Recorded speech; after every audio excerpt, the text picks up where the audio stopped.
également du côté de la Tchangou. Plus précisément à la rivière d'Endjili. Nous étions témoins oculaires avec bienvenue Kachossi, à qui j'ai dit bonjour. Bonjour Fanny, bonjour tout le monde. Bonjour. Salut, salut. Nous sommes là. Merci. Avec beaucoup d'énergie. Bien sûr que oui. Prions pour Goma. Voilà, nous sommes là. Goma, Bukavu, Rutshuru. Ouais. On va prier pour Goma. On prie pour la RDC tout entière en tout cas. Sinon, vous allez bien? Ah, je suis en forme. Vous savez, comme je dis souvent, le début de la semaine, il faut toujours commencer avec plusieurs énergies et avec la vivacité et beaucoup d'espoir. Voilà, beaucoup d'espoir. Le week-end s'est passé avec beaucoup de turbulences. Oui. Vous étiez avec moi hier au niveau de la Tchangou. Oui, nous étions là. Comment ça s'est passé? En tout cas, vraiment, il y a une situation qui est vraiment très macabre. Nous avons fait beaucoup de constats. Il y a nos compatriotes qui ont perdu leurs biens. Il n'y a pas moyen parce que leurs maisons étaient vraiment inondées d'eau. Et jusqu'à présent, on ne sait pas comment est-ce que la situation, mais on a pris une bonne nouvelle du côté de notre ministre de l'Intérieur.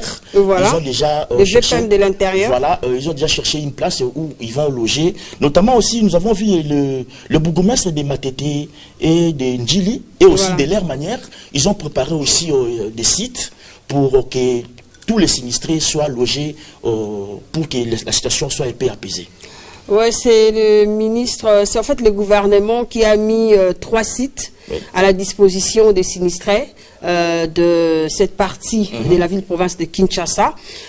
Nous avons vu Massina, Ndjili, Limete, Matete qui sont en fait affectés, mais ces 3 sites, c'est le site de Ndjili.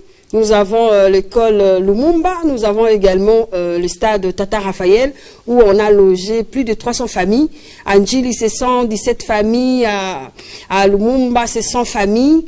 Et puis de l'autre côté de Tata Raphaël également, il y aura plusieurs familles qui seront, n'est-ce pas, de l'autre côté justement pour prendre un peu de souffle. Merci également au gouvernement parce qu'ils ils vont approvisionner, n'est-ce pas, de quoi nourrir ces familles parce que vraiment c'est dégueulasse, hein, c'est compliqué. On était là, on a vu comment est-ce que les familles sortaient avec des valises. Il y a une dame qui sortait même avec des chaussures différentes. Elle ne sait pas où aller. Vraiment, il y a eu des familles qui sont restées sur les rues, hein, à côté avec des enfants. Ils ont mis des lits. On a tout vu et traversé là-bas pour aller là-bas. On appelle ça, la Tchangou là-bas, on appelle ça RDC. Ici, on appelle ça Brazzaville. C'est-à-dire, c'est comme Bichingobila. Là où on attendait les bus et tout ça, là, c'est-à-dire là où on attend le temps de voyager et tout ça, donc c'est compliqué. Pour traverser 3000 francs, on te touche seulement comme ça, hein. Bienvenue s'il te plaît. On te touche comme ça, hein, pour que tu zappes l'eau, hein, sinon tu vas mourir. Comme ça là, 3000 francs. Et si vous voulez qu'on vous mette sur le dos, c'est 5000 francs. Non, c'est chaud. On a interrogé des familles, vous étiez où? Non, moi j'ai passé une nuit à la Belle Étoile. Bien sûr, c'était au saut de mouton. Sur le saut de mouton. Attends, saut de mouton, c'était comment? Ils ont passé la nuit là-bas. Les hommes et les femmes. Oui. Il n'y a pas eu de violence. Non, il n'y a pas eu de violence. C'est une situation qu'on n'a pas prévue, on l'a trouvée, et puis voilà, il y avait la sécurité. Ok. Traversez, vous avez de l'argent ou non? Vous habitez où? Au Bibois. C'est chaud. On a vu le bourgmestre de la commune de Matete, lui c'est M. Gilles Moukoubi, également le bourgmestre de la commune d'Ndjili, Papi Bumba. Ils étaient ensemble en train de marcher, constater les événements, comment ça s'est présenté. On s'est dit, attends, bonjour monsieur le bourgmestre, vous allez bien? Ok. Comment ça se passe ici?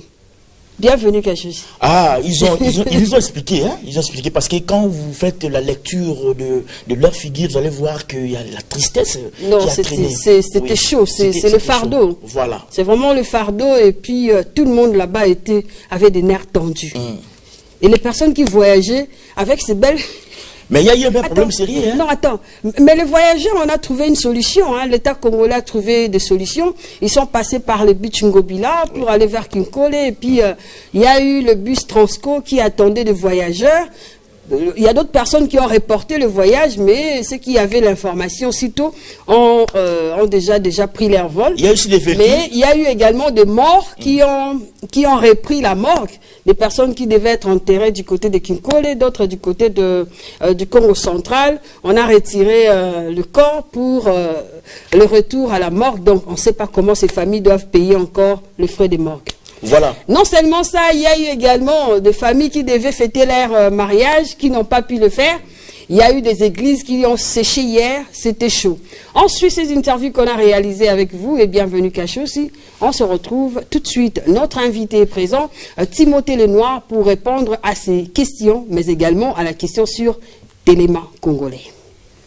Atozala veni du Congo na ngamba limete mai ayo kanda biso a partir ya 16h mai donc mai côté biso ya banda pour récupérer te loko moko te tobimi kanda tobimi na basak na bamafuta nde boongola biso eloko pour récupérer eza te nyonso etindi papa toyeba te tokea na badosie na biso banyonso tobungisa eloko aoriske na batelefone charge pour eza te na bacharge papa botala biso likambo tolala na so de mouton olelo tolala wana likolo yango elingi mai oyo kotonga yango eza mai ya Congo central eza mbula kisasa te mai ya Congo central badégage kuna yango mona esali inondation dawa ezali awa ape kati ati kuna na mutu boye batia wana mapeka na mutu ser 1000 francs osimba na maboko mpona koevite bevapo 3000 francs na mutu yo danger bato ya ngambu boye batia oyo kati ya te eza danger bato bavoyage nde baa befo euro bazwa deya solution soit na vola soit fo euro bazwa solution na bango danger ezali. Ah ben voilà, c'était hier, c'était chaud. On a quand même, vous avez quand même suivi comment est-ce que on a interviewé la population, mais également nous avons pu aussi apprendre l'interview avec le deux bourgmestres de la commune touchée, n'est-ce pas Fanny? Bien sûr que oui. Donc ce que j'ai aimé, c'était la collaboration. Hein? Voilà. La collaboration, cette synergie. Ils étaient ensemble. Ils disent non. Comment on appelle ça? Comment on appelle ça? C'était quoi juste? Les quartiers. Les quartiers des bonhommes. Des bonhommes, voilà. Les quartiers des bonhommes de l'autre côté à l'intérieur là-bas. C'était chaud. Ils ont dit ma tête est touchée. Njili est touché. On doit rester ensemble pour trouver des solutions ensemble avec l'État congolais. Suivez leurs propos. Il y a eu l'inondation surtout dans nos quartiers, quartier Maziba et quartier Malemba, ce que vous appelez des bonhommes. Donc nous avons des quartiers, c'est plus de 5000 ménages qui est endommagé. Donc il y a vraiment des inondations, il y a des pertes matérielles, mais il n'y a pas de pertes en vie. Donc nous sommes en train de faire la ronde ensemble avec les bourgmestres d'Enjil, puisque ce sont les deux communes concernées de cette situation, pour voir la situation comment s'est passée. Mais hier la nuit, on était ici, on a évalué, on a remarqué qu'il n'y avait pas de morts en vie humaine, qu'il n'y avait que des pertes matérielles. Nous deux, avec le bourgmestre d'Enjili, on a pu atteindre le ministre provincial de la Santé. Nous avons trouvé bon de créer des endroits. On a créé des sites. Il y a l'école de Limete à Lumumba et chez nous à Matete, l'école primaire Maïndom. Donc c'est les deux sites que nous avons trouvés. Bon. Il y a aussi les collègues d'Enjili.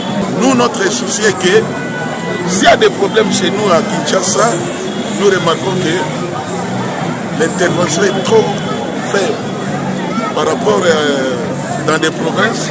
On voit le ministre national des affaires sociales qui agit facilement. Mais maintenant, il y a des familles ici qui souffrent, ils n'ont même pas à manger. On ne sait pas là où on va passer la nuit. Donc jusque-là, on attend l'intervention du gouvernement central. Nous sommes en train de voir avec le ministre provincial de la Santé si nous pouvons créer aussi un site pour accueillir toutes ces familles. Alors le site que le ministre est en train de réfléchir, ça sera peut-être Itinji que nous allons mettre à la disposition du gouvernement pour que nous puissions héberger momentanément tous ces sinistrés-là. Donc nous sommes en train d'abord d'évaluer et puis au moment venu, nous allons tirer toutes les conséquences. C'est une situation naturelle et on n'avait pas prévu cela, mais c'est arrivé. Donc nous sommes en train de nous atteler pour que la situation soit rapidement trouvée. Raison pour laquelle je vous ai dit qu'il y a déjà des sites que le ministre provincial de la Santé a déjà retenus. Et du côté Tchangou, précisément à Njili, nous sommes en train d'évaluer et puis nous allons trouver la solution. Que la population patiente et nous allons trouver la solution pour qu'ils soient momentanément gardés dans de bonnes conditions en attendant que le gouvernement puisse intervenir. Voilà, je crois que vous avez suivi nos commentaires.